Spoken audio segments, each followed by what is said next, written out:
Buenos días. El día de hoy nos toca abordar el tema de lesiones pulmonares cavitadas. Mi nombre es Florencio González García, soy residente primer año del Centro Universitario de Imagen Diagnóstica del Hospital Universitario José Luterio González. Mis maestros asesores para este tema fueron el doctor Matías Salinas Chapa y el doctor Adrián Antonio Negredo Susuna. Dentro de la agenda que tenemos para el día de hoy, pues bueno, una breve introducción de esta patología que comúnmente vemos cuando rotamos por la estación de tórax y abdomen, las definiciones operacionales que son de vital importancia para poder hacer un reporte que pueda fácilmente comunicarse entre compañeros radiólogos y los otros especialistas que están viendo a los pacientes, una breve fisiopatología del desarrollo de estas lesiones, diferenciarlas de las lesiones mímicas, que más adelante también veremos, presentar un enfoque algorítmico, que es el artículo que les compartimos el día de ayer. De esta manera, con este enfoque algorítmico, pues podemos acortar nuestros diagnósticos diferenciales al momento de poder evaluar una tomografía de tórax simple. Y unas breves conclusiones. A manera de introducción, pues tenemos que las lesiones pulmonares cavitadas son manifestaciones frecuentes de una amplia variedad de patologías que involucran el pulmón. Frecuentemente, como nuestro papel de radiólogo, las vamos a ver al momento de estar revisando una tomografía de tórax simple o contrastada. El diagnóstico diferencial es amplio, desde patología infecciosa, patología maligna, patología tipo inflamatoria, como enfermedades autoinmunes, y el hecho de hacer un enfoque sistematizado nos va a poder ayudar como les comentaba hace un momento, a hacer un diagnóstico diferencial más compacto y poder orientar mejor al clínico para el tratamiento de nuestros pacientes. Eh,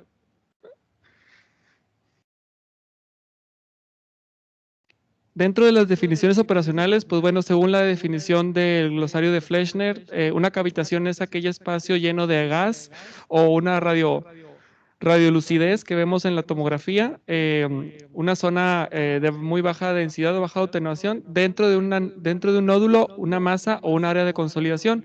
Y para diferenciarla de otras lesiones mímicas como el quiste simple pulmonar o las bronquiectasias, pues existe este consenso de que la pared debe demostrar una pared definida con un grosor de 4 milímetros o mayor.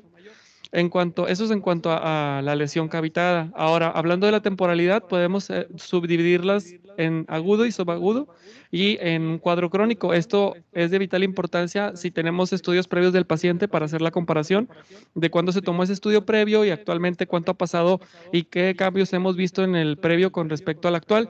O si no tenemos previos, pues es muy importante tener una historia clínica adecuada. Dentro de la fisiopatología, pues tenemos varios tipos de procesos patológicos que nos van a formar estas lesiones. Recordemos que hay diferentes tipos de necrosis. Dentro de las más frecuentes, pues es la necrosis supurativa, que es la que se ve asociada a infecciones pulmonares por bacterias en su mayoría, que producen el pus. Esta necrosis, pues como su nombre lo dice, produce un tapón de pus de tejido desvitalizado, y este tapón se comunica directamente con la vía aérea, y al momento del paciente expectorar, pues bueno, puede esta zona de necrosis llenarse de gas. La necrosis gaseosa, que es muy común en las enfermedades granulomatosas, como una que es endémica en nuestro medio, que es la tuberculosis pulmonar. La necrosis isquémica, que se ve sobre todo en émbolos sépticos, pacientes con antecedente de uso de drogas intravenosas, válvulas protésicas cardíacas o algún otro dispositivo intravascular. También podemos sospechar de embolismos sépticos y a su vez estos desencadenar necrosis isquémica. Una dilatación quística pulmonar que se ve asociada en malformaciones pulmonares, y la necrosis relacionada al tratamiento, sobre todo en aquellos pacientes que han tenido cáncer y han recibido algún tratamiento como radioterapia. Ok, esta probabilidad, bueno, depende mucho, todos estos procesos que ustedes podemos enumerar aquí, dependen mucho de la interacción tanto del patógeno o del agente agresor con la respuesta que el huésped pueda tener. Entonces, para que se pueda llegar a formar una cavidad, o una cavitación, perdón, pues va a depender también de los factores inmunológicos del huésped. ¿Cuáles son los estudios que más nos son útiles al momento de revisar la patología pulmonar cavitada? Pues bueno, sin lugar a duda la tomografía se pone como primer lugar, ya que es la más sensible de todos los estudios. Sin embargo, también la radiografía nos puede dar una orientación diagnóstica en los pacientes en los que apenas están abordando. La ecografía, pues sabemos que es una modalidad poco útil, ya que el gas o el aire, perdón, que está dentro de los pulmones, pues no es un adecuado medio acústico y no nos puede reflejar las ondas y traducir una imagen adecuada. Y las imágenes de resonancia, pues sabemos que tienen una poca resolución y el movimiento ocasionado por el diafragma y la respiración, pues no va a generar artefacto. Vean ustedes en esta imagen que tenemos a la derecha de un paciente de de una radiografía posterior anterior de tórax. Vean ustedes aquí lo que nos llama la atención de primera instancia, bueno, a mí es esta zona que se ve aquí, que parece ser un marcapasos definitivo, y tenemos una lesión muy discreta que se encuentra en el óvulo superior, que estamos señalando aquí con el puntero rojo, que está en el óvulo superior derecho y que parece ser una zona de radiolucidez. Ya al momento de valorarlo con la tomografía, pues sí, efectivamente confirmamos que a nivel del segmento posterior o segmento, perdón, superior del óvulo inferior del pulmón derecho, vemos una área de condensación y en su interior vemos una zona de radioluz de baja atenuación, en este caso una cavitación. Pues bueno, estas imágenes son de un paciente que tuvo una neumonía grave por Staph aureus, paciente pues con múltiples comorbilidades, como ya ustedes vieron la cardiopatía, y trae también un aspecto de áreas de fibrosis y una cavidad residual que estamos viendo aquí. Bien, ahora hay algunos estudios que demuestran que el evaluar el grosor de la pared nos puede ayudar a discernir entre un proceso neoplásico y un proceso de tipo inflamatorio, ya sea crónico agudo, y un proceso mixto. Algunos estudios reportan que las paredes de la cavitación menores de 4 igual a 4 milímetros, en su mayoría se han encontrado que son para procesos benignos, mientras que cuando tenemos una medida de entre 5 a 15, ahí va a depender mucho de la historia del paciente, las comorbilidades para poder diferenciar un proceso benigno o un proceso maligno. Y sin lugar a duda, aquellas cavitaciones mayor de 15 milímetros que nosotros podamos medir, pues nos han de poner alerta a considerar un proceso neoformativo. Hay algunos estudios que reportan menos a 7 y otros mayor a 24 milímetros, pero eso varía en la literatura. No es un, no es un, no es una regla de oro, vaya.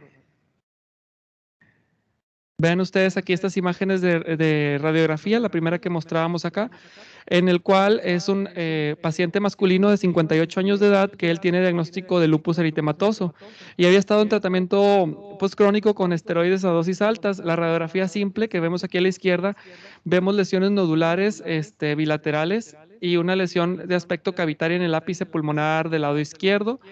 Y estos pues, son muy sugestivos de émbolos sépticos. Ya al momento de tomar la tomografía, pues aquí confirmamos esta lesión cavitada de una pared gruesa. Vean ustedes que aunque tiene una pared probablemente mayor de 15 milímetros, la historia clínica del paciente, que es un paciente de edad media, 52 años de edad, y el antecedente, pues nos hace sospechar más a un proceso patológico infeccioso que a una neoplasia. Bueno, ahora abordando las lesiones mímicas o las lesiones que nos pueden hacer confundir con cavitaciones, tenemos al quiste, tenemos al enfisema y tenemos bulas infectadas. Y definimos al quiste como una luminosidad parenquimatosa que se ve redondeada, tiene una pared muy delgada, menor de 2 milímetros, como la que vemos aquí, subpleural, en este campo pulmonar izquierdo, y mientras el enfisema es una destrucción del epitelio respiratorio provocada la mayoría de los pacientes por el hábito de fumar. Y tenemos varios tipos, el centriolobiliar, que es el más frecuente asociado al tabaquismo. Vemos como hay una destrucción de los espacios alveolares y son áreas focales de baja atenuación, como las que vemos en este hemitórax derecho. Mientras que las bulas infectadas, pues bueno, tenemos que sospechar en pacientes longilíneos que son delgados, altos, que tenemos una historia de bulas previas y que en una radiografía posterior o una tomografía vemos un nivel líquido aire, entonces ya podemos sospechar de una bula infectada. Vean ustedes también cómo la pared de la bula es muy delgada, cómo su forma es más irregular, no es tan ovalada como en los quistes o en las lesiones cavitadas.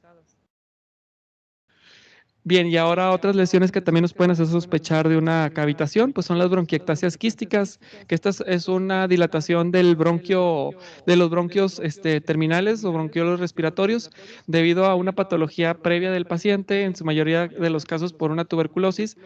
Y lo normal es que los bronquios vayan desapareciendo a medida que se alejan del hilio, de su hilio. Sin embargo, aquí vemos estas dilataciones saculares y hay un aumento de la relación entre el bronquio y los vasos pulmonares. Esto nos hace sospechar más de bronquiectasias.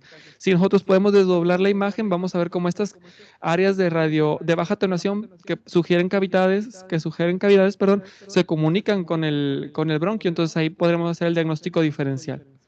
Ahora hablando acerca del enfoque algorítmico, ¿qué es lo que debemos de hacer ya una vez que hayamos excluido o que tengamos a un paciente con una tomografía de tórax simple, con una lesión cavitada? Pues bueno, primero que nada es confirmar que se trate de una cavitación por los antecedentes, por las características previamente mencionadas, determinar la duración de la enfermedad, de aquí nos vamos a apoyar mucho de la historia clínica, para clasificarla en aguda, subaguda, que recuerden que es menor a 12 semanas, o crónica mayor a 12 semanas. Dentro de las agudas o subagudas, pues tenemos principalmente las infecciones agudas, y las crónicas se pueden dividir a su vez en tres apartados, que son las infecciones crónicas, las neoplasias y por último la autoinmunidad. Este algoritmo, pues vean ustedes, más adelante veremos cada una de las patologías principalmente más comunes que vemos aquí en nuestro centro, pero vean ustedes cómo es importante la historia clínica, cómo los hallazgos son muy diferentes de una infección aguda a una infección crónica y a su vez son muy diferentes ya cuando sospechamos de una neoplasia, ya que aquí pues la edad del paciente es una edad avanzada, hay un antecedente de tabaquismo, cáncer en la familia, etcétera. Aquí los hallazgos por TCE nos van a ayudar mucho a poder clasificar al paciente, a poder hacer un diagnóstico diferencial, pero sobre todo los hallazgos también de la historia clínica y los hallazgos de laboratorio para poder acortar nuestros diagnósticos diferenciales. Bien, bueno, ya lo mencionamos, el paso 1, las cavitaciones verdaderas se deben distinguir de las lesiones mímicas, como las enfermedades quísticas, el enfisema, las bulas infectadas y las bronquiectasias quísticas. Ven ustedes estas imágenes que tenemos aquí. La primera es una tomografía en ventana pulmonar, en el que vemos múltiples dilataciones saculares que corresponden a bronquiectasias. Vean ustedes cómo si lo pudiéramos desdoblar, se continúan con el bronquio. Entonces ahí nos hace el diagnóstico diferencial con las cavitaciones. Y acá en esta otra radiografía, perdón, tomografía en ventana pulmonar también, a nivel del arco del callado de la aorta, vemos también unas zonas de baja atenuación de manera difusa que nos hacen sospechar de un enfisema centrolobulillar. Hay diferentes tipos de enfisema, el centrolobulillar ya lo mencionamos, es el más común, asociado al hábito tabáquico, también está el panacinar y el preceptal, que en este caso, pues el que más conocemos o vemos aquí en nuestros pacientes es el centrolobulillar. Recordemos que el panacinar que afecta a la totalidad del acino es más común en la deficiencia de alfa-1 antitripsina.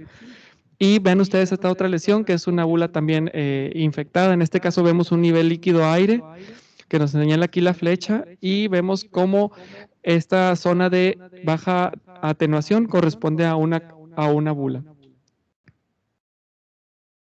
Bien, una vez que hemos descartado lesiones mímicas, ahora sigue abordar en temporalidad, agudo, subagudo, seguir al paso 3 y si es crónico, continuamos en el paso 4, perdón.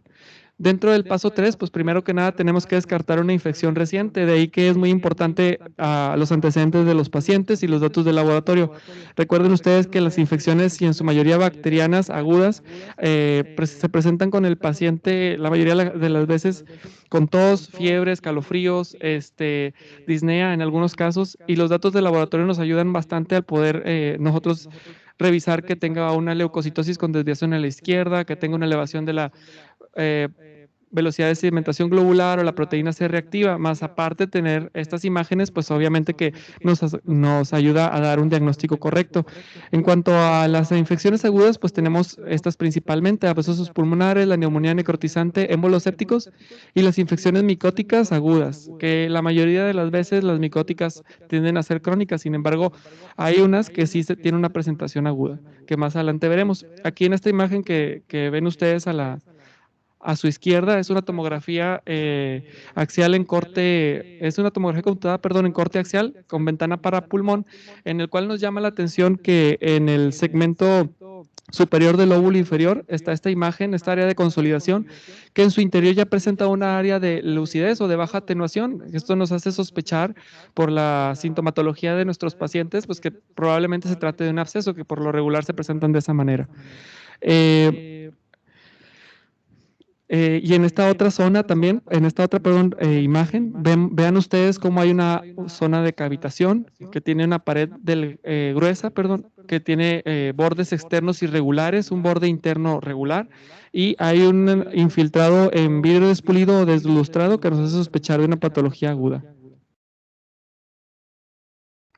Bien, y en estas imágenes también que tenemos acá, son dos imágenes en exploración axial y esta en exploración sagital, en el cual podemos evidenciar un absceso en la región subpleural del campo pulmonar derecho. Vean ustedes cómo esta lesión, que en un principio estaba consolidada, comenzó a cavitarse, comenzó a llenarse de gas o de densidad de aire y tiene este nivel hidroaéreo, líquido aire. Lo que nos mencionan estas flechas acá y esta que vemos acá en la sagital, pues vemos cómo la pleura realza el medio de contraste. Esto es una tomografía contrastada, entonces está un absceso pulmonar con un empiema en evolución en esta zona. También aquí lo que nos señala la flecha es que tenemos aquí un engrosamiento de la pleura a este nivel con un poco de realce y también un empiema que se está desarrollando a este nivel. Ahora hablando de la neumonía necrotizante, pues bueno, es una enfermedad un poco, es una complicación, perdón, rara y severa de una infección pulmonar bacteriana. En su mayoría, este tipo de problemas es causado en pacientes inmunosuprimidos, en pacientes diabéticos que tengan antecedentes de abuso del alcohol y en aquellos cuyo riesgo de broncoaspiración aumente, sobre todo por bacterias de la flora gastrointestinal, Bacillus gram negativos, y últimamente se ha visto mucho asociada a Klebsiella pneumoniae y Staph aureus también. Vean ustedes que el cuadro clínico, pues es como todas las otras enfermedades que vamos a ver, los pacientes se presentan con tos, fiebre, hipoxia, progresión rápida, fallo respiratorio y choque séptico. Y se caracteriza radiológicamente, perdón, por áreas de consolidación que contienen múltiples focos mal definidos y áreas de baja atenuación sugestivos de necrosis. Aquí en estas dos imágenes son del mismo paciente, en el cual tenemos en una ventana para pulmón y en otra ventana para mediastino, tejidos blandos. Pueden ustedes ver que es un estudio contrastado, es una tomografía contrastada, vemos aquí el contraste. Vean ustedes cómo hay un área de consolidación grande a este nivel, que en su interior comienza a haber áreas focales de baja atenuación, áreas de densidad de aire. O sea, se está produciendo aquí una cavitación. Alrededor de esto hay un patrón de infiltrado en vidrio despulido y al momento de administrar contraste, pues vemos que esta zona no realza el medio de contraste, sugiriéndonos que ya es un parénquima necrotizado. Y aquí de esta manera también ven ustedes en estas dos imágenes de tomografía contrastada en ventana para mediastino, cómo hay grandes zonas de consolidación en los lóbulos pulmonares inferiores de ambos lados y cómo hay un realce muy diferente o una atenuación diferente entre el lado derecho, salud, y el lado izquierdo, donde el lado izquierdo sí hay un poco más de realce al medio de contraste y en el lado derecho vean ustedes que la área de consolidación no capta contraste. Entonces aquí estamos ya sospechando de una neumonía necrotizante. De igual manera aquí vemos esta imagen que nos llama la atención, es una imagen irregular, vean ustedes que tiene un centro hipodenso y en su exterior tiene una pared que realza el medio de contraste. Aquí hay otra muy similar, justo posterior a esta misma, que son abscesos pulmonares. Del absceso pulmonar, pues puede progresar al paciente a una neumonía necrotizante. Ok, ahora continuamos con el embolismo séptico pulmonar. ¿En quién debemos de sospechar émbolos sépticos? Pues bueno, en aquellos pacientes que tengan como factor de riesgo la inmunosupresión, diabetes mellitus, que tengan dispositivos intravasculares como los catéteres centrales, marcapasos, los que se hayan intervenido por algún procedimiento cardíaco. Y pues el émbolo es un resultado de una siembra hematógena de un sitio extrapulmonar infectado y que llega a la circulación pulmonar. El cuadro clínico pues es igual en específico como en todas las demás patologías, fiebre, disnea, dolor torácico, fatiga y hemoptisis. Y radiológicamente pues se caracteriza por ver nódulos periféricos o subpleurales bien definidos de diversos tamaños que varían desde 0.5 hasta 3.5 centímetros y algunos de ellos pueden tener evidencia de cavitación. Lo característico aquí de estas lesiones del embolismo es que son múltiples nódulos en varios estadios, o sea, mientras que podemos ver nódulos completamente sólidos o sin cavitación, podemos ver también cómo hay unos que están cavitados. Por ejemplo, ustedes vean aquí en esta exploración en corte coronal, esta imagen de ventana pulmonar, vean ustedes cómo nos llama la atención estas zonas que tienen una pared gruesa y un centro de baja atenuación, y aquí igual, aquí son nódulos más pequeñitos que están casi subpleurales, y en esta zona también tenemos un nódulo apical que ya está cavitado y está asociado a patrón en vidrio despulido. Entonces, este es un paciente que tuvo émbolos sépticos. Vean ustedes también lo que nos llama la atención, que es un principal factor de riesgo, es esta línea central, que es un catéter venoso central. Y aquí también lo vemos en un corte axial, perdón. Vemos estas zonas de nódulos que ya se cavitaron, este otro nodulito que comienza a cavitarse, un nódulo adyacente y el infiltrado en vidrio despulido.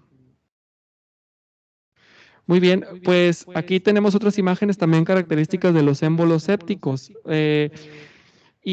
También puede, no solamente el pulmón es el único órgano que puede tener embolismo, también vemos aquí como hay unos defectos de perfusión en el parénquima renal del lado derecho, en el riñón derecho, y en el parénquima del vaso. Entonces, el embolismo séptico pues es sistémico.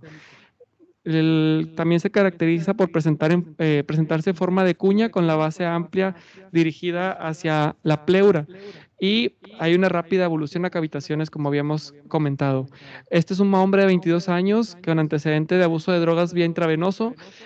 Fue ingresado por dolor torácico, y en estas imágenes pues observamos nódulos periféricos y hay un agrandamiento de la arteria pulmonar que nos marca esta flecha aquí, así como infartos en vaso y riñón. Esto pues fue una endocarditis aórtica. Otra patología que también se ve asociada a cavitaciones pulmonares es la anocardiosis pulmonar, que si bien no es muy común en nuestro medio, también hay que tenerla en cuenta. Esta es producida por una bacteria que es de nombre Nocardia asteroides. Principalmente afecta a pacientes inmunosuprimidos y se caracteriza por un cuadro clínico de fiebre bajo grado, fatiga, pérdida de peso, tos y dolor torácico. Si ustedes se fijan, estos cuadros clínicos llegan a ser muy inespecíficos y puede solaparse con, por ejemplo, una tuberculosis. Sin embargo, aquí las características de la imagen nos va a ayudar a hacer un diagnóstico diferencial. Esta patología se caracteriza por tener nódulos pulmonares y consolidaciones que son comunes, y la cavitación puede ocurrir en ambos, tanto en los nódulos como en la consolidación. Y aquí vean ustedes que en esta imagen de tomografía en corte axial de ventana para pulmón, vemos un área de consolidación en el óvulo pulmonar derecho, y en su interior vemos cómo comienza a formarse esta zona de baja atenuación, que es una cavitación que va en progreso.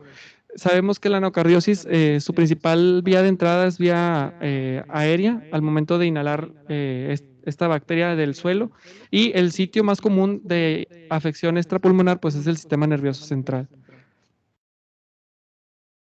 Ahora, otros patógenos fúngicos que nos pueden dar una patología aguda, son el Cryptococcus neoformans y la coccidioidomicosis pulmonar. También tenemos el Aspergillus fumigatus y a los mucorales, que más adelante abordaremos. Por lo pronto, comenzamos con la criptococcosis pulmonar. Sabemos bien que es causada por un hongo dimórfico, que es el Cryptococcus neoformans, que vive principalmente en el suelo de lugares donde abundan las aves, en especial palomas, y ataca principalmente a los pacientes que están inmunosuprimidos, pacientes con VIH, pacientes que han sido trasplantados y que están en terapia con medicamentos antirrechazo, y se caracteriza también por formar nódulos, y estos nódulos a su vez se pueden cavitar, como ustedes pueden ver acá, en esta corte axial, en ventana para pulmón, vemos en el ápice pulmonar del lado derecho, vemos un nódulo que ya formó una cavidad en su interior. Aquí la estamos viendo ahora en una ventana para tejidos blandos, en una proyección coronal, que se ve también a ese mismo nivel. Y en esta otra imagen, pues tenemos un ejemplo de una coccidioidomicosis. Sabemos muy bien que esta es endémica del suroeste de Estados Unidos y ciertas zonas áridas del norte de México, ya que este hongo pues vive en el suelo de estos lugares. La coccidioidomicosis también es una enfermedad oportunista y es ocasionado por el hongo dimórfico Coccidioides imitis, que se le llama así porque es la gran imitadora, o sea, puede tener una serie de manifestaciones clínicas que pueden hacernos sospechar otros cuadros. Aquí lo importante de la coccidioidomicosis pues es recordar que afecta principalmente a personas con bajas defensas. En aquellos huéspedes inmunocompetentes, pues si acaso pueden llegar a desarrollar un resfriado, síntomas gripales y subsistir con ellas sin más problema, pero en aquellos otros pacientes inmunosuprimidos sí puede llegar a ocasionar una enfermedad severa. Vean ustedes aquí estas dos imágenes representativas de una coccidioidomicosis. En la primera vemos una radiografía, PA de tórax, en el cual nos llama la atención esta separación de ambas pleuras, tanto la visceral como la parietal, y este nivel líquido-aire. Entonces estamos ante un hidroneumotórax. Y ya más adelante, en la tomografía, pues vemos claramente como hay una cavidad que está en el ápice pulmonar y vemos también esta zona de aquí del neumotórax. Ok, muy bien. Otros dos patógenos también que se pueden presentar de forma aguda dentro de los patógenos fúngicos, ya lo habíamos mencionado, es el Aspergillus fumigatus y los mucorales. El Aspergillus fumigatus tiene varias formas de presentación. La que más nos interesa a nosotros en esta clase es la aspergilosis pulmonar invasiva, ya que es la que puede llegar a desarrollar cavidades o cavitaciones más bien, perdón. El Aspergillus es un hongo que también afecta a los pacientes inmunosuprimidos que tienen neutropenia prolongada o una deficiencia de los linfocitos T. El cuadro clínico pues es también inespecífico con fiebre, tos, disnea, hemoptisis y aquí el paciente, a diferencia de la patología bacteriana, pues no va a responder a antibióticos. Radiográficamente se presentan nódulos solitarios, son múltiples de distribución difusa bilateral y un dato radiológico característico es que presentan el signo del halo. Después de que aparece este signo del halo, el nódulo tiende a cavitarse. Y también vemos acá en esta otra imagen, en la mucormicosis pulmonar, que también es a un agente oportunista, sobre todo en pacientes diabéticos, cómo afecta también al pulmón y puede producir lesiones cavitadas. En este caso es el signo del halo inverso. Vean ustedes cómo a nivel central de la lesión, en esta imagen del lóbulo pulmonar izquierdo, vemos cómo en el centro vemos una área de densidad diferente a la periferia, que la periferia sí está rodeando como si fuera un anillo de mayor densidad. Este se le conoce como el signo del halo inverso. Entonces, el paciente que se llega a presentar, que tenga los factores de riesgo, que tenga el cuadro clínico sugestivo y veamos una tomografía con un signo de halo inverso, pues hay que comenzar a darle tratamiento para mucormicosis, ya que es una enfermedad pues rápidamente progresiva y el diagnóstico se obtiene solamente a través de histopatología, no hay pruebas de antígeno o de inmunofijación de complemento como las anteriores. Muy bien, ya una vez que abordamos las principales patologías agudas, vamos a hablar ahora de las crónicas. Y el diagnóstico diferencial de las cavitaciones crónicas, que son aquellas, recordamos que tienen una evolución mayor a 12 semanas, pues está en tres apartados diferentes: las infecciones crónicas per se, la malignidad y algunos procesos autoinmunes que pueden presentarse con lesiones pulmonares cavitadas. Es muy importante otra vez volver a recalcar la historia clínica del paciente, ya que no es lo mismo sospechar en una tomografía con una lesión pulmonar cavitada de un paciente con historia de serología positiva para ANCA o para ANA, a aquel paciente de edad avanzada, pérdida de peso, que ha tenido factores de riesgo como tabaquismo o antecedentes de cáncer. Para poder hacer el diagnóstico diferencial. Va a variar mucho nuestro diagnóstico diferencial y por eso es muy importante tener una historia clínica adecuada. Bien, vamos a hablar de la micobacteria tuberculosis, que es el agente causal más común que vemos en nuestras tomografías de tórax. Aquellos pacientes que llegan con nosotros por un diagnóstico reciente de VIH o que se conocían con VIH y no recibieron un tratamiento adecuado y que los doctores o los MIPS vienen con nosotros y nos piden la autorización, pues bueno, es lo más común que revisamos y vemos. Los factores de riesgo, como ya lo mencionamos, pues el VIH, vivir en una región endémica como lo es Nuevo León, y el historial de exposición. No es lo mismo exponerse a un paciente con TB más de 4 horas al día en un espacio cerrado que, por ejemplo, estar una exposición muy corta, ¿verdad? Ahí aumenta el riesgo de contagio. El cuadro clínico, pues igual inespecífico, como todas las otras patologías, la tos crónica, pérdida de peso, fiebre, sudores nocturnos y hemoptisis. Y radiológicamente, pues tenemos que la cavitación tiende a ocurrir en los segmentos apicales de los lóbulos superiores y en los segmentos posteriores de los lóbulos pulmonares superiores. La mayoría de las veces son cavitaciones solitarias y son con paredes gruesas e irregulares. Aquí, a manera de dato importante que hay que mencionar, es que la enfermedad cavitaria del lóbulo superior se observa comúnmente en pacientes inmunocompetentes, en adultos inmunocompetentes, mientras que la enfermedad en la zona de los lóbulos pulmonares inferiores, que se asocia a adenopatía y a derrame pleural, se encuentra más comúnmente en pacientes inmunocomprometidos. Y dentro de este grupo entran también los niños. Son pacientes que tienen su sistema inmune poco desarrollado y que la bacteria afecta más comúnmente a los lóbulos pulmonares inferiores con adenopatías y derrame pleural. Perdón. Perdón, estas imágenes nos faltó ahí mencionarlas. En esta imagen de exploración en axial, ambas imágenes, vemos aquí una imagen de forma irregular, redondeada, con paredes externas irregulares, internas de igual manera, gruesas, con un centro de baja atenuación en una cavidad que vemos aquí en el ápice pulmonar derecho de este paciente y asociado al momento de explorar más a un nivel más bajo del tórax, vemos estos infiltrados en árbol de gemación, que son muy característicos de la tuberculosis pulmonar. Vean ustedes aquí que estas son las placas que la mayoría de las veces nos muestran y por las cuales nos piden el estudio con la tomografía. Como tiene un infiltrado intersticial reticular, con unas adenopatías aquí parailiares del lado derecho, entonces al momento de revisar al paciente, pues ya vemos con una tomografía, vemos claramente cómo hay lesiones cavitadas, cómo hay áreas de consolidación subpleurales e infiltrados en vidrio despulido adyacentes. Entonces, este es un cuadro, una imagen típica del paciente con tuberculosis pulmonar.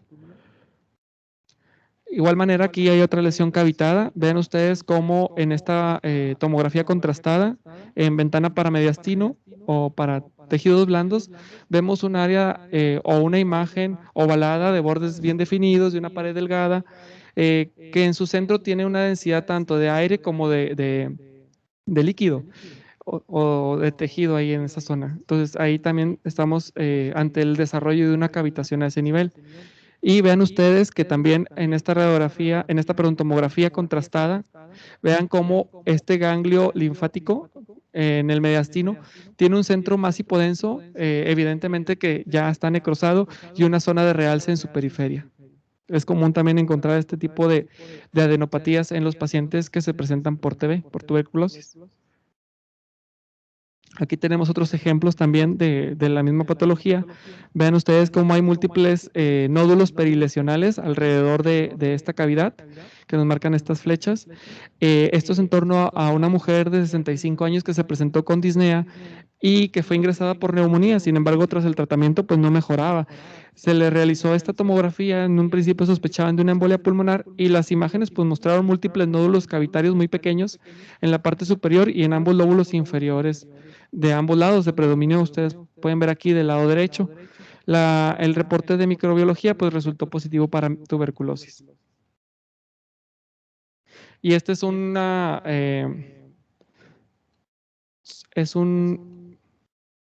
es un caso de nuestro centro de un paciente que tuvo antecedente de tuberculosis en la infancia y acudió con nosotros al área de urgencias. Vean ustedes cómo vemos ahí una lesión solitaria en el ápice pulmonar del lado derecho. Déjenme si puedo regresar. Si no, ahorita lo corremos de nuevo. Una lesión cavitaria ahí solitaria en el ápice pulmonar del lado derecho. En el resto del parénquima pulmonar no vemos alguna otra lesión. Ahí va corriendo. Y ahí está. Esta que vemos aquí, pues es una cavitación solitaria muy sugerente por el antecedente del paciente de una tuberculosis. Y pues son cambios fibrocavitarios y se caracterizan por cavitaciones de pared delgada, de superficie que ustedes pueden ver regular, y esta nos midió aproximadamente 3.5 por 2.7 centímetros. Aquí en esta imagen también se identificó un infiltrado con patrón en árbol de gemación. Y aquí en esta otra imagen que tenemos aquí es una ventana para mediastino, en el cual volvemos a confirmar, ¿verdad? Ahí el nivel hidroaéreo dentro de la cavidad, de pared delgada en el ápice pulmonar derecho. El resto del parénquima pues se vio normal. Muy bien. Y ahora otras patologías también que no son tan comunes, pero que sí vale la pena mencionar, es el complejo de micobacterias no tuberculosas. El más común es el Mycobacterium avium intracelular. Este afecta principalmente a los pacientes inmunosuprimidos, pacientes portadores de VIH, y también se presenta como cavitaciones en el parénquima pulmonar. Es más común en aquel paciente que tiene ya una enfermedad estructural de base, como pacientes con EPOC, pacientes con fibrosis quística, y el cuadro clínico es muy similar a la tuberculosis, con tos crónica, hemoptisis, fatiga, hay pérdida de peso, y la radiografía, la imagen nos muestra múltiples cambios fibrocavitarios, ya sean solitarios o múltiples, y nódulos principalmente en los lóbulos superiores. El diagnóstico se hace pues con la historia clínica del paciente, obviamente, y el gold estándar pues es el cultivo de las expectoraciones o el lavado broncoalveolar. Hay una forma de afectación en mujeres de la tercera edad, que también es más común en ellas que se presente este complejo de Mycobacterium avium intracelular y se caracteriza por tos crónica no productiva. En ellas, en estas mujeres de la tercera edad, típicamente involucra el lóbulo derecho a nivel del lóbulo medio y la língula. En ellas se presenta con bronquiectasias y nódulos y también puede presentarse con atelectasias. Aquí podemos ver múltiples imágenes de tomografía en cortes. Estas dos son en cortes axiales de pacientes en los cuales se diagnosticó Mycobacterium por complejo avium intracelular. Es una mujer, perdón, de 68 años con cultivo positivo. Muestran cavidades de paredes gruesas, como ustedes pueden ver aquí, en los segmentos posteriores de lóbulos pulmonares inferiores. Bronquiectasias que vemos aquí también asociadas, estas dilataciones de los bronquios, y engrosamiento de la pared bronquial y varias opacidades que vemos aquí también en patrón de árbol de gemación. Aquí en estas otras imágenes que tenemos son en un corte sagital y en estas son un corte coronal. Vean ustedes aquí en la del corte sagital cómo se encuentra asociado a este patrón en árbol de gemación en el lóbulo pulmonar inferior y aquí cómo afecta con esta zona de cavitación con pared gruesa irregular y esta otra cavitación más pequeña en este otro segmento del lóbulo inferior. Y aquí en esta otra zona vemos también cambios fibrocavitarios a nivel de los ápices pulmonares que están generando una tracción del hilo pulmonar hacia superior. Acá en estas otras imágenes que tenemos también de tomografía para ventana pulmonar, vemos cómo hay múltiples cavidades de paredes gruesas confinadas al pulmón derecho con infiltrado en árbol de gemación. Todos estos son cambios fibrocavitarios por el complejo de Mycobacterium tuberculosis avium intracelular o Mycobacterium avium intracelular, perdón. Muy bien, ahora a otra infección crónica que también ya lo vimos como agudo es la aspergilosis necrotizante crónica. Acuérdense o recuerden que afecta principalmente a pacientes con una enfermedad estructural pulmonar. El cuadro clínico es igual inespecífico, caracterizado por fiebre, tos, disnea y hemoptisis. Y el aspecto radiológico característico pues son lesiones cavitarias uni o bilaterales en los campos pulmonares superiores con un engrosamiento pleural adyacente y que puede progresar a una fístula broncopleural. En esta imagen de tomografía axial, vean ustedes cómo muestran dos masas sólidas que se encuentran en posición dependiente dentro de unas cavidades biapicales. Estos son compatibles con el fungus Val, que nos habla de una lesión fúngica a este nivel, y el signo se le llama el signo del aire creciente, ya que conforme el hospedero va respondiendo o hay un tratamiento adecuado, va disminuyendo este componente sólido de la lesión y va incrementando el componente de gas o de densidad de aire en esta zona. De igual manera, aquí los aspergilomas no son lesiones cavitarias verdaderas, en radiológicamente pues se presentan como con el signo del aire creciente que ya hemos mencionado, que es que se presenta en forma de media luna en una zona no dependiente. Y aquí tenemos esta imagen en un corte sagital, donde vemos que a nivel del lóbulo pulmonar superior del lado derecho hay una lesión cavitada con patrón en vidrio deslustrado adyacente y que se confirma por esta otra, en la misma topografía, por esta otra imagen en axial en ventana para tejidos blandos. Esta imagen pues vemos que está contrastada. El nódulo se caracteriza por tener una pared gruesa, pero lisa en su interior, y hay ganglios linfáticos en el mediastino. Esto es un varón de 58 años de edad que tenía el antecedente de fibrosis de larga evolución y pues la radiografía de tórax reveló opacidades apicales en ambos lóbulos, en ambos segmentos pulmonares, perdón, ambos lóbulos pulmonares superiores, y la tomografía pues mostró los cambios fibróticos. Aquí está esta imagen. Vean ustedes otra vez el signo del fungus ball y el signo del aire creciente. Como esta cavitación va llenándose de una zona de baja atenuación que corresponde a gas o aire. Muy bien, dentro de otra de las patologías que hablaremos como crónicas, pues es la histoplasmosis, que es más común en espeleólogos o aquellos que se dedican a incursionar en cuevas o el excursionismo, ya que ellos están más expuestos al guano de ciertas aves y de murciélagos, que es donde habita este hongo dimórfico. El cuadro clínico, pues igual tos productiva, fiebre, diaforesis nocturna, pérdida de peso, y al igual que la coccidioides, puede presentarse en los pacientes con un eritema nodoso o un eritema multiforme, a diferencia de la TB, que la tuberculosis no se presenta con estos datos clínicos. Los hallazgos por tomografía, pues bueno, son cavitaciones solitarias o múltiples y típicamente ubicadas en los lóbulos superiores, asociado a fibrosis. El factor de riesgo también es para los residentes de los grandes ríos en Estados Unidos, y la tomografía computarizada, pues podemos ver que hay un nódulo cavitario de paredes gruesas con calcificación excéntrica, que vemos aquí en esta imagen. Y al momento de tomar otra exploración en coronal, también lo estamos viendo acá como tiene una calcificación excéntrica esta lesión cavitada. Y hay múltiples calcificaciones en el vaso, que ustedes pueden ver aquí el vaso, y trae múltiples calcificaciones en su parénquima. Esto también es muy sugestivo de histoplasmosis. Bien, ahora otra menos común es la blastomicosis, que es causada por el hongo Blastomyces dermatiditis. Este hongo también habita en los grandes ríos y valles de Estados Unidos y está en grandes cantidades en los excrementos de aves y murciélagos. Es más común en los pacientes que ya tienen una enfermedad pulmonar de base, y también forma cavitaciones en el parénquima. Son poco frecuentes, pueden ser únicas o múltiples, y afecta también a lóbulos superiores.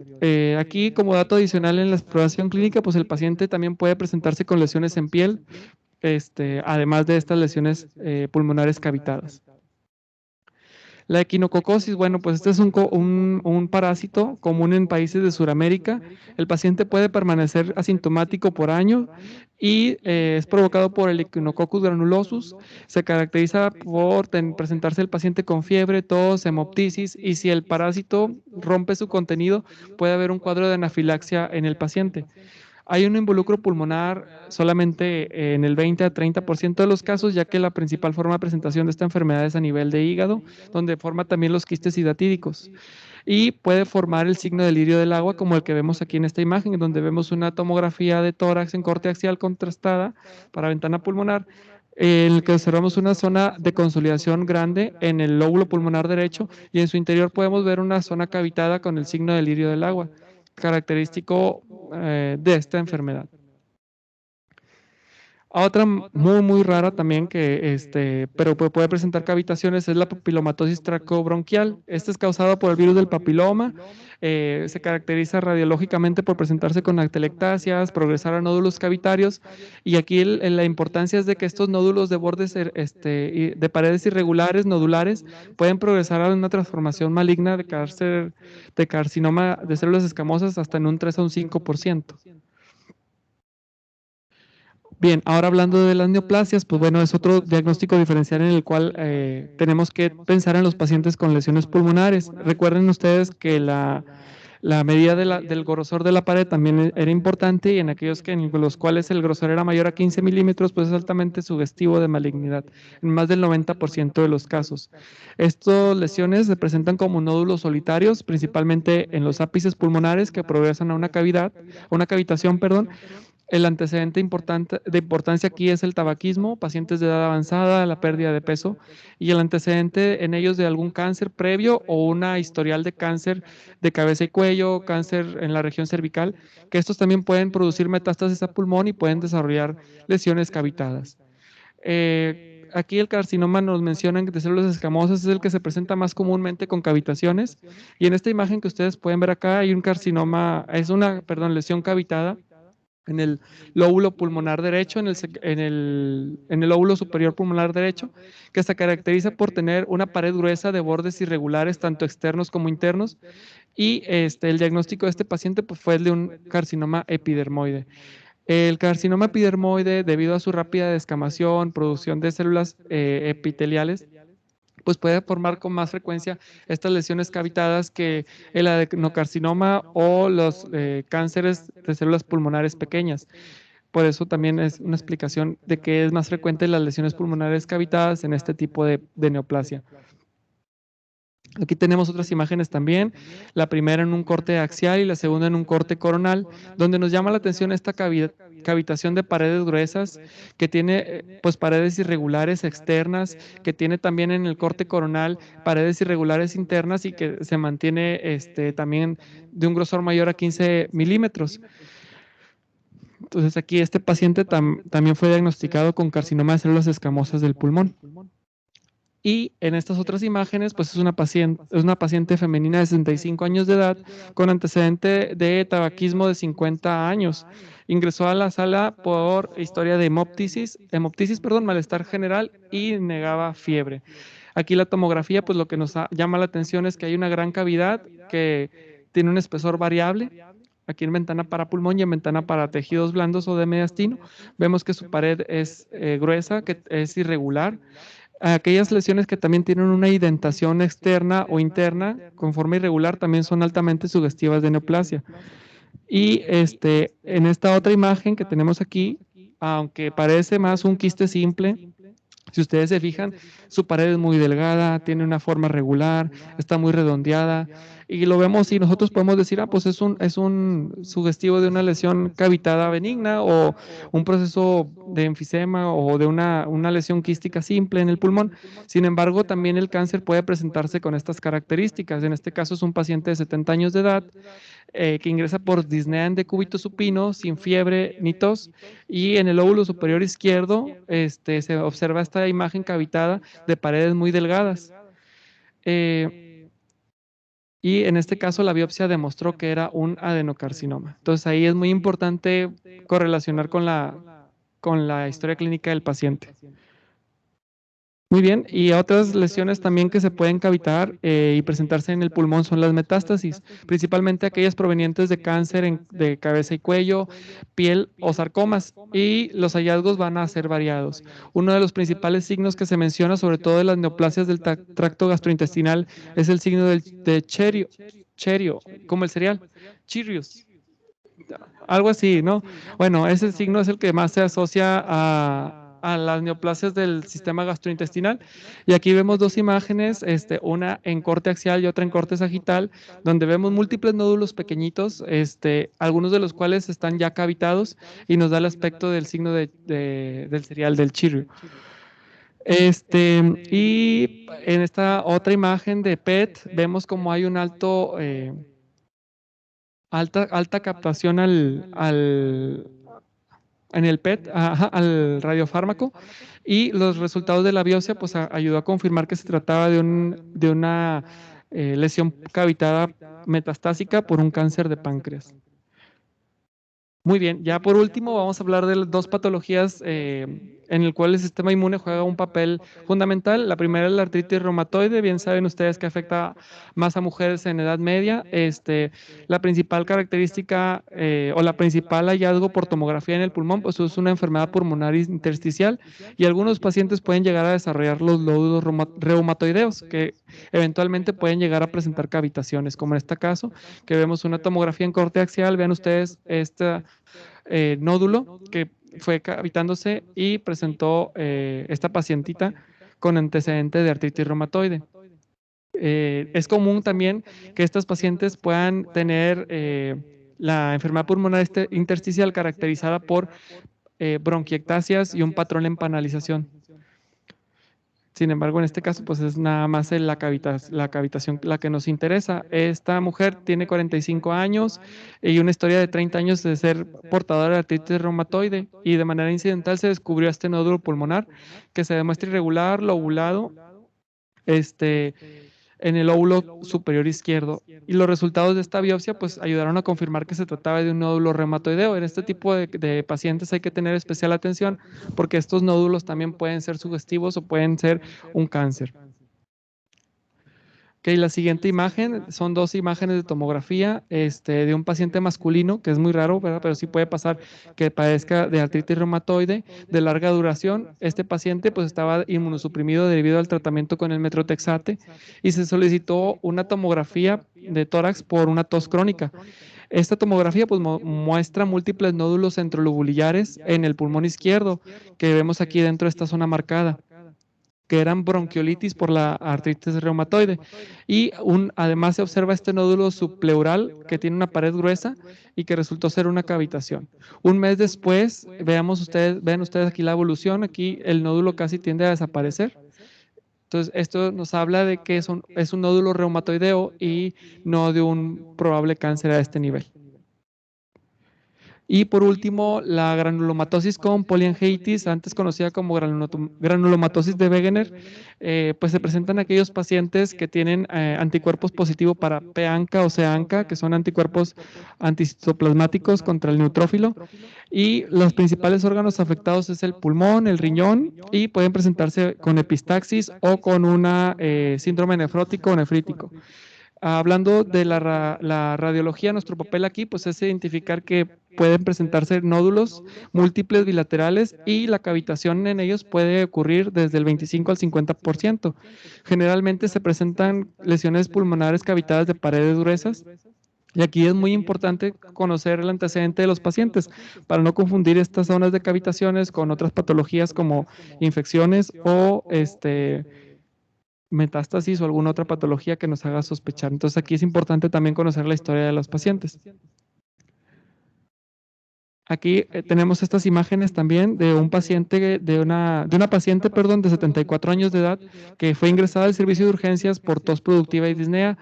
En estas imágenes de tomografía se muestra una gran lesión cavitaria en ambos campos pulmonares, que los marcan aquí las flechas.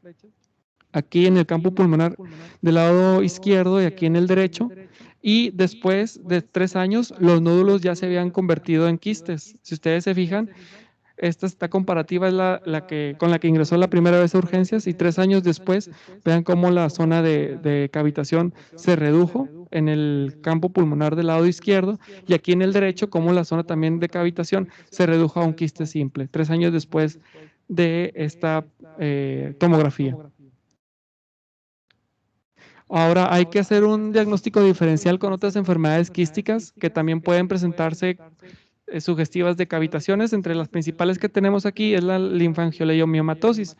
Esta es más común en mujeres de edad avanzada, tiene una incidencia muy baja de 1 en 400,000 casos, pero sin embargo hay que tenerla en cuenta cuando vemos una tomografía con estas características de lesiones cavitadas de paredes delgadas. Recuerden que la linfangioliomyomatosis afecta a los vasos linfáticos, causando pérdida de su estructura y proliferación de músculo liso.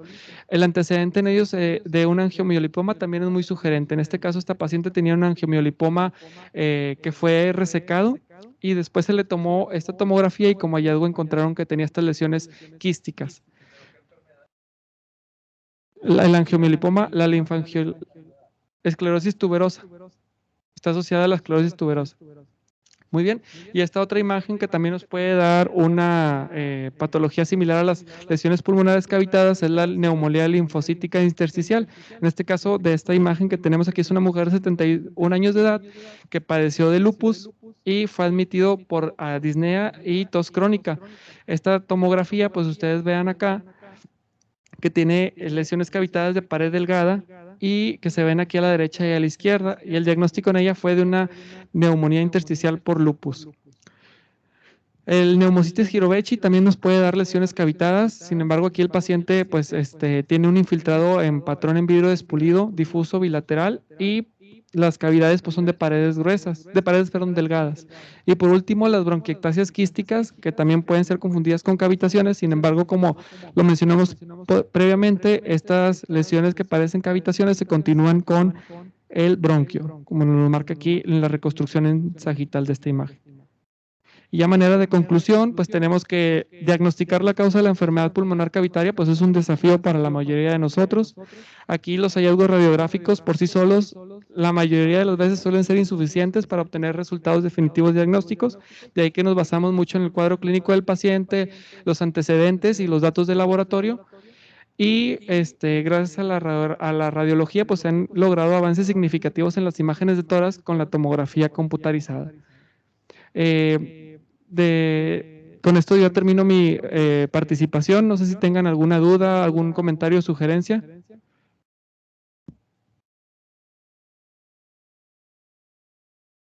Ok, pues muchas gracias. ¿No tiene ningún comentario? Yo no tengo ningún comentario. Pues bueno, ya vieron las 348,000 lesiones cavitadas. La verdad es que, como otra vez, siempre lo digo en tórax, la historia clínica es súper importante, así como en cualquier otra parte del cuerpo, pero todavía más en tórax, porque en tórax pues realmente estamos viendo un solo órgano, que es el pulmón. Ponle que cardio, pues ahí también está, pero me refiero a que el pulmón es un órgano que si tiene edema va a aumentar su densidad, si tiene un tumor va a aumentar su densidad, si tiene una infección va a aumentar su densidad. Entonces, simplemente podemos dividirlo en lesiones que aumentan la densidad, que disminuyen la densidad, y la historia clínica pues es sumamente importante para poder saber por dónde encaminarnos, ¿no? Entonces, por eso siempre cuando pidan un estudio de imagen, de tórax sobre todo, una historia clínica detallada pues nos va a ayudar a cortar ese diagnóstico diferencial. Ya vieron que muchas de las lesiones cavitadas pueden al inicio no estarlo de esa manera, y que en estudios subsecuentes pueden ya presentar las cavitaciones, ¿no? Que eso es algo también importante, que normalmente la cavitación viene de una lesión previa que era sólida, una neumonía, una tumoración, un nódulo reumatoideo, etcétera, que después se cavita, ¿no? Entonces, pues cosas muy importantes que hay que ver en las cavitaciones: el grosor de la pared de la cavitación, ya vimos arriba de 15 milímetros, pues vamos a tener que pensar ya en algo más neoplásico. Si son paredes delgadas, pues por lo regular son cosas benignas o infecciosas. Y los signos asociados también a las cavitaciones, como signo del halo invertido, etcétera, ese tipo de signos que podemos también encontrar, sobre todo en procesos infecciosos, que nos van a poder acortar el diagnóstico diferencial. Y pues uno de los más comunes que vemos aquí nosotros de lesiones múltiples, lesiones cavitadas, pues obviamente la tuberculosis es la número uno. Y otra muy común en pacientes hospitalizados en múltiples nódulos cavitados, pues lo primero que hay que pensar es émbolos sépticos por Staph aureus, que son lo más común. Ya después pues vienen más raramente aquellas cavitaciones que son por enfermedades reumatoideas, como granulomatosis con poliangeitis, o tal vez reumatoide. La verdad nunca me ha tocado ver uno por artritis reumatoide, digo, sí está escrito, pero es súper raro. Es más común ver enfermedad intersticial que un nódulo reumatoideo cavitado. Pero bueno, ya vieron que hay muchísimos diagnósticos diferenciales. La parte de las neumonías también es bien importante, de detectar esas partes de cuando hay una condensación pulmonar en tomografía contrastada, tiene que verse homogéneo el parénquima realzando. Y si vemos zonas ya hipodensas o incluso con formación de pequeñas burbujas de gas, pues ya está indicando que esa neumonía es una neumonía necrotizante, ya no es una neumonía tranquilita, ¿verdad? Entonces, pues esas son algunas de las cosas ahí. Lo más interesante cuando tenemos una lesión cavitada es diferenciar si es una lesión benigna o maligna, eso es lo punto más importante. Entonces, no solamente nos vamos a basar, como dijo el doctor, en las características de la lesión, el tamaño, la localización, el número de lesiones, el contorno, la asociación con condensación, con vidrio expulido, con halo, el borde interno irregular o la presencia de nodulaciones. Es muy importante en esto, uno, la historia clínica. Dos, la temporalidad, si es agudo, subagudo o crónico. Y en ocasiones, la respuesta al tratamiento. Tenemos que esperar cuando consideramos que es una lesión benigna, tratamiento, esperamos unos días y antes de indicar una biopsia, ver cuál es la evolución. Y generalmente con todas esas características podemos llegar, en la mayor parte de los casos, al diagnóstico. Sabemos que hay lesiones, como mencionó el doctor, lesiones malignas que se pueden presentar con pared delgada y lesiones benignas con pared gruesa, pero si tomamos en cuenta todos esos parámetros, podemos llegar en la mayor parte de los casos al diagnóstico. Y también súper importante en tórax, sobre todo también los estudios previos. Siempre revisen los estudios previos, las radiografías previas, ver si ya estaba eso que estamos observando, ¿sí? Porque eso también te va a encaminar rápidamente hacia una u otra cosa, porque muchas veces andamos ahí batallando y otra vez, hoy en la mañana me pasó otra vez, siempre pasa, o sea, que estás viendo un estudio y, ay, ¿qué será esto? Estás ahí perdiendo tiempo y tiene como 20 estudios previos y ya, pues era un empiema que se drenó, ahorita tiene neumotórax, o sea. Entonces, siempre ver estudios previos, porque eso nos va a ayudar mucho en la temporalidad, como decía el doctor Matías, de ver cómo han ido apareciendo o evolucionando las lesiones, que pues ahí nos vamos a dar cuenta de qué es realmente el origen de la lesión. ¿Okay? Muy bien, gracias.